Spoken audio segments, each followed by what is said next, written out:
Displays so much grief to a love letter returned unopened. At last, he retires and loses all hope. But he earnestly entreats me to tell you that, in loving you, he never fostered a thought to which your honor could be offended. That, relying solely on his heart's choice, his only desire was to obtain you for a wife.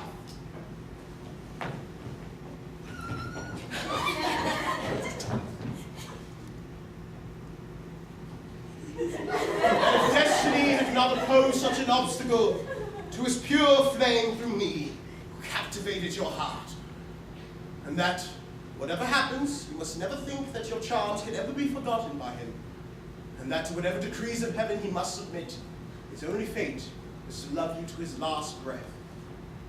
These are his very words, and far from blaming him, I think him a gentleman, and I pity him for love.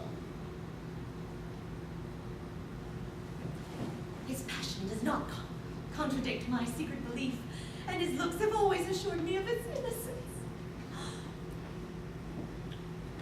What do you say? That it is hard, that you should so greatly pity a man whom I hate like death.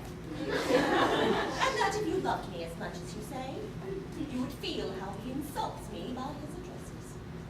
But he did not know your inclinations, and from the uprightness of his intentions, his love does not deserve. Good intentions, I ask, to try and carry them off. Is it like a man of honor to form designs for marrying me by force and taking me out of your hands, as if I were a girl, to live after such a disgrace? How? Yes. I have been informed that this base lover speaks of carrying me off by force. For my part, I cannot tell by what means he has learned so early that you intend to marry me in 8 days, since it was just yesterday that you told me so. But they say he intends to be beforehand with you, and to not let my lot unite to yours. That is a bad case. Pardon-moi. He's eminently a gentleman who only... He is wrong and this is past joking. Yes. Your good nature only encourages his folly. If you had spoken sharply to him just now, he would have feared your rage and my resentment. For even since his letter was rejected, he has mentioned this scheme which has shocked me. As I have been told, his love retains the belief that it is well received by me, that I dread to marry you, whatever you think, and I shall rejoice to see myself away from you. He is mad. Before you, he knows how to disguise, and his plan is to amuse you. Be sure the wretch makes sport of you by these fine speeches. I must confess I am very unhappy. After all my pains to live honorably, and to repel the addresses of a vile seducer, I must once again be exposed to his against me. There, my love. Fear not. For my part, I tell you that if you do not strongly reprove such an impudent attempt, and find means quickly of ridding me of such bold persecutions, I will abandon all, and not suffer any longer the insults which I receive from you. Do not trouble yourself, little wife.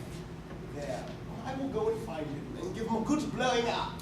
Tell him at least plainly, so that it may be in vain for him to gainsay it, that I have been told about his intentions upon good authority.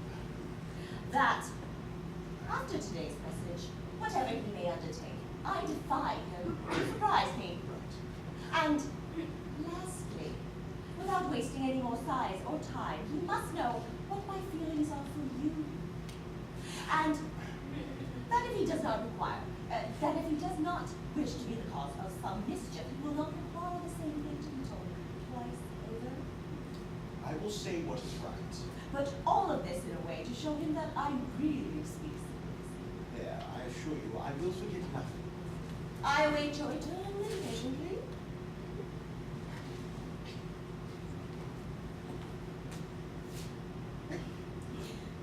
Pray, make as much haste as you can. Right. I pine whenever I'm alone. See you.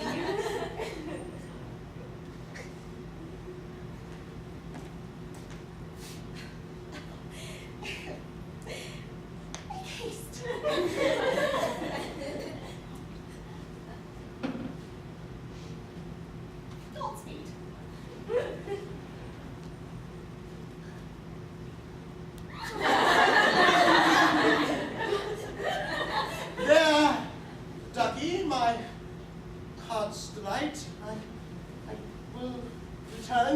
immediately? Was there ever a girl more discreet or better behaved? Oh, What is your desire? Are you taking his part against me? And do you wish, charmed by his rare merits, to compel me to love him and to endure his results? No, my love. Your affection is too dear to me for that. But he thinks my message is untrue. He thinks it is I who speak, and cunningly represent you full of hatred for him and of tenderness for me. I wish then, from your own mouth, to infallibly kill him of a mistake which nourishes his love. What? Is not my soul completely clear to your eyes? And can you still doubt? Yes, madam. All this gentleman has told me on your behalf might as well surprise a man. I confess I doubted it. This final statement, which decides the fate of my great love, can be of no offense if I wish to. No, such a sentence should not surprise you. Scatterell told you my very sentiments. I consider them to be sufficiently founded on justice to make their full truth clear. Yes, I desire it to be known, and I ought to be believed, that fate here presents two objects to my eyes, who, inspiring different sentiments in me, agitate my heart. One, by a just choice in which my honor is involved, has all of my esteem and love. And the other, in return for his affection, has all of my anger and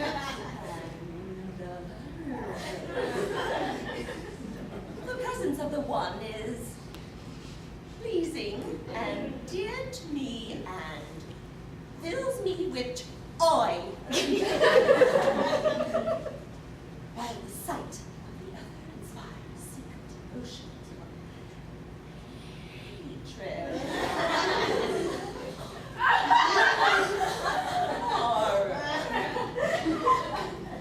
To see myself the wife of the one is all my desire. And rather than belong to the other, I lose mine.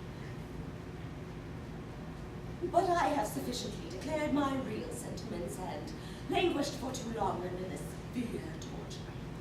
He whom I love must use diligence to make him whom I hate lose all hope, and deliver me by a happy marriage from a suffering mortal. Yes, darling, I intend to gratify you. It is the only way to make me happy. And you soon shall be. I know it is a shame for a young woman so openly to declare love. No. But seeing what my lot is, such liberty must be allowed me. I can, without blushing, make so tender a confession to him whom I already regard as my husband. Oh, my poor child, darling of my soul. Let him think then how to prove his passion for me. Yes, here, kiss my hand. Let him, without more sighing, hasten a marriage which is all I desire, and accept the assurance that I give him, never to listen to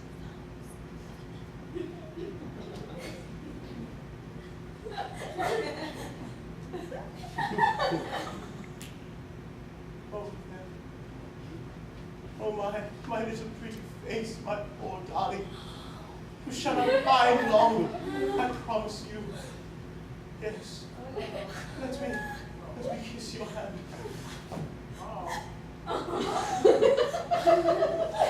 There, say no more. You see, I do not make her speak. It is me alone she loves. Yeah. Well, this is sufficient explanation. I learned by your words what you urged me to do. I shall soon know how to rid him who you so greatly detest. You cannot give me greater pleasure, for, to be brief, the sight of him is intolerable. It is odious to me, and I detest it so much. Hey. Oh! Do I offend you by speaking thus? No. Do I? No, by heaven, I did not mean that. It was be truthful. I pity his condition. You show your aversion too openly. I cannot show too much on such an occasion.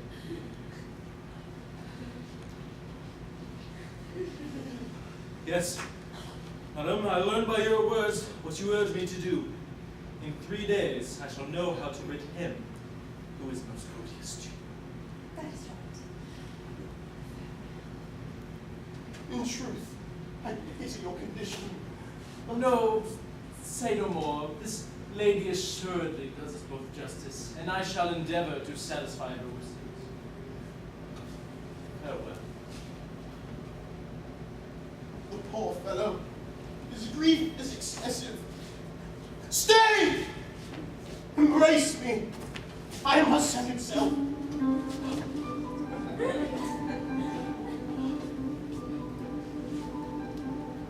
Come,